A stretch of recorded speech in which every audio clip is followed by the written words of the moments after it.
ಆತ್ಮೀಯ ಬಂಧುಗಳೇ, ಶ್ರೀರಾಮಚರಿತಮಾನಸ ಅರಣ್ಯಕಾಂಡ. ಇದರಿಂದ ಇವತ್ತು ದೋಹೆ ಮತ್ತು ಛಂದಸ್ಸನ್ನು ತಿಳ್ಕೊಳ್ಳೋಣ.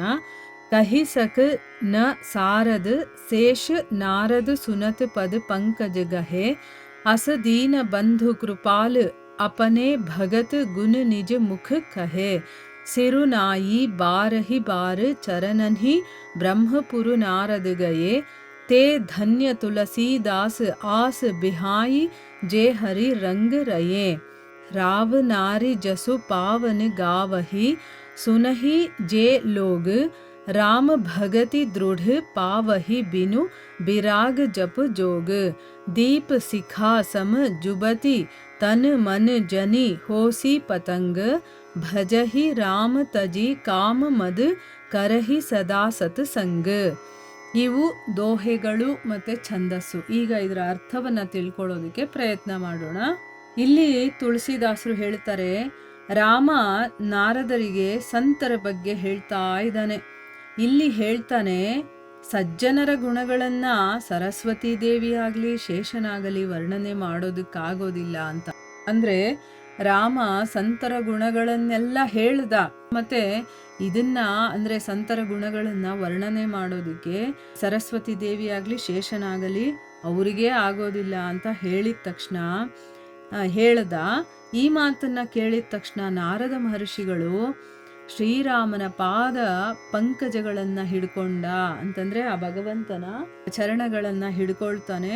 ಮತ್ತು ದೀನ ಬಂಧುವು ದಯಾಳುವೂ ಆದ ಪ್ರಭು ಈ ರೀತಿ ಭಕ್ತರ ಗುಣಗಳನ್ನು ಸ್ವಯಂ ತನ್ನ ಶ್ರೀಮುಖದಿಂದ ವರ್ಣನೆ ಮಾಡ್ತಾನೆ. ಅಂದರೆ ಭಕ್ತರು ಹೇಗಿರ್ತಾರೆ, ಅವರ ಒಂದು ಗುಣಗಳು ಅವನಿಗೆ ತುಂಬ ಇಷ್ಟ ಅಲ್ವಾ.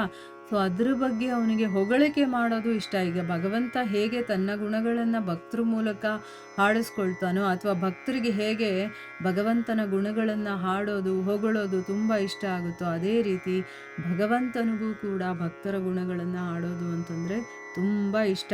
ಈಗ ಭಕ್ತರ ಗುಣಗಳನ್ನು ಸ್ವಯಂ ಶ್ರೀ ಮುಖದಿಂದಾನೇ ಅವನು ವರ್ಣನೆ ಮಾಡ್ತಾನೆ. ಭಗವಂತನ ಚರಣಗಳಿಗೆ ನಾರದರು ಮತ್ತೆ ಮತ್ತೆ ವಂದನೆ ಮಾಡಿಕೊಂಡು ಬ್ರಹ್ಮಲೋಕಕ್ಕೆ ವಾಪಸ್ ಹೊರಟೋಗ್ತಾರೆ.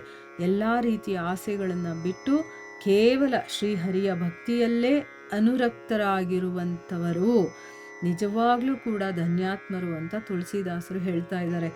ಅಂದರೆ ಯಾವುದೋ ಬೇಡದೇ ಇರೋದು, ಅಂದರೆ ಈಗ ನಾವು ಆಸೆಗಳನ್ನು ಪಡೋದಕ್ಕೆ ಒಂದು ಇದೇ ಇತಿಮಿತಿನೇ ಇಲ್ಲ. ಇದು ಬೇಕು ಅದು ಬೇಕು ಅದು ಬೇಕು ಇದು ಬೇಕು ಅದು ಇರಬೇಕು ಇದು ಇರಬೇಕು ಅಂತೆಲ್ಲ ಆಸೆ ಪಡ್ತೀವಲ್ವ. ಅದೆಲ್ಲವನ್ನು ಬಿಟ್ಟು ಬರೀ ಭಗವಂತನ ಆ ಭಕ್ತಿಯಲ್ಲಿ ಮುಳುಗಿರ್ತೀವಲ್ವ ಅಥವಾ ಆಸಕ್ತರಾಗ್ತೀವಲ್ವ.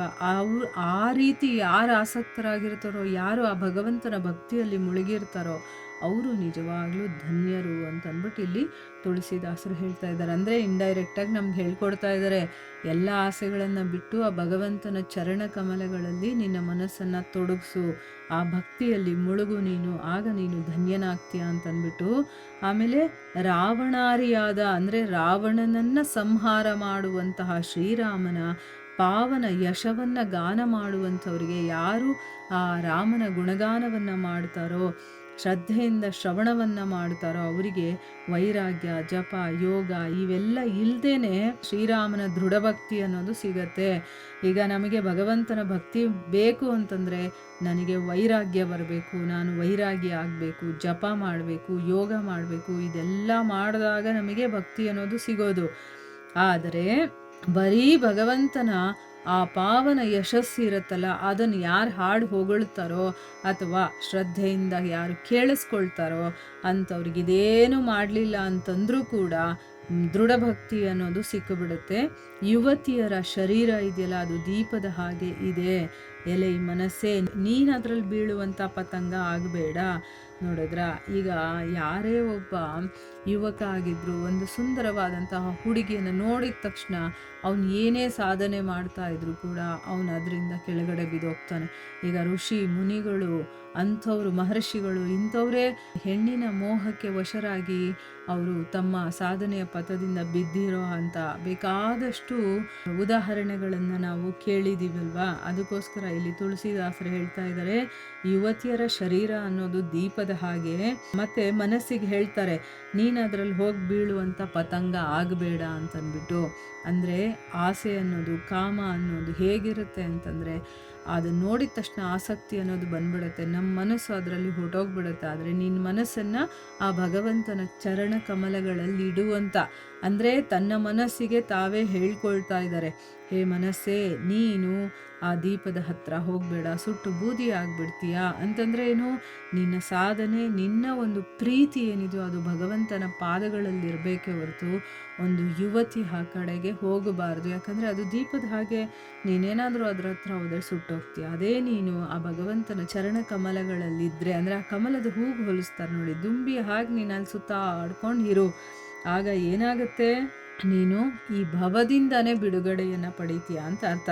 ಕಾಮ ಮದಗಳನ್ನು ಬಿಟ್ಟು ಶ್ರೀರಾಮಚಂದ್ರನನ್ನು ಭಜಿಸು, ಸದಾಕಾಲ ಸತ್ಸಂಗದಲ್ಲಿ ಇರು ಅಂತಂದ್ಬಿಟ್ಟು ಹೇಳ್ತಾರೆ.